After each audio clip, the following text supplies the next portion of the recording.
हैदराबाद के इलाके Phuleli sub division में बिजली की 11,000 वोल्ट की हाई टेंशन तारें मासूम जानों के लिए मौत का जाल बन गईं। शहदादपुर से शादी की तकरीब में शिरकत के लिए आने वाले 3 बच्चे करंट लगने से जाँ बहक हो गए, जबकि वाक़े के बाद इलाके में कोहराम मच गया। रेस्क्यू जराये के मुताबिक बच्चे शादी के घर की छत पर खेल रहे थे कि उसी दौरान लटकती हाई टेंशन तारों से करंट फैल गया। शदीद झटका लगने के बायस तीनों बच्चे मौके पर ही बेहोश होकर गिर पड़े। अहले खाना और मकामी अफराद ने फौरी तौर पर बच्चों को अस्पताल मुंतकिल किया, ताहम डॉक्टर्स ने तीनों बच्चों की मौत की तस्दीक कर दी। वाक़या पेश आते ही शादी की खुशियां मातम में बदल गईं। घर में सिफ़े मातम बिछ गई। खवातीन की चीखों पुकार से फिजा सोगवार हो गई, जबकि इलाके के मकीन भी बड़ी तादाद में मौके पर जमा हो गए। शहरियों ने बिजली की लटकती तारों को हादसे की बड़ी वजह करार देते हुए शदीद एहतजाज किया। मकामी अफराद का कहना है कि इलाके में काफी अरसे से हाई टेंशन तारें इंतहाई खतरनाक हद तक नीची लटक रही थीं और मुतालिका हुकाम को मुतादिद बार शिकायत भी की गईं, ताहम कोई मौसर इक़दामात नहीं किए गए। शहरियों के मुताबिक अगर तारों को बुलंद कर दिया जाता तो कीमती जानें बच सकती थीं। इत्तला मिलते ही पुलिस और मुतालिका इदारों के हुकाम मौके पर पहुंच गए और सूरत हाल का जायजा लिया। पुलिस ने जरूरी कार्रवाई के बाद लाशें विरसा के हवाले कर दी, जबकि वाक़े की तहकीकात शुरू कर दी गई हैं। दूसरी जानिब सोशल मीडिया पर वाक़े की खबर जंगल की आग की तरह फैल गई। सार्फिन ने गफलत के जिम्मेदारों के खिलाफ सख्त कार्रवाई का मुतालबा करते हुए कहा कि खस्ता हाल बिजली के निज़ाम ने एक और सानहा जन्म दे दिया।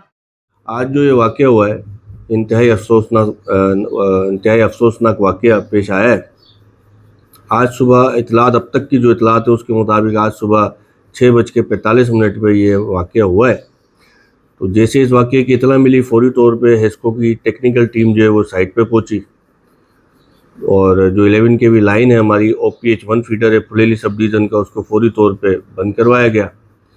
और टेक्निकल टीम जब हमारी ऊपर उनकी छत पे पहुंची तो देखा कि एक बच्चे ने जो है 11,000 की लाइन को पकड़ा था, जिसकी वजह से ये 3 बच्चों के साथ हादसा हुआ। शायद वो 2 बच्चे उसको बचाने की कोशिश या हटाने की कोशिश कर रहे थे और ये तीनों के साथ ये हादसा हुआ।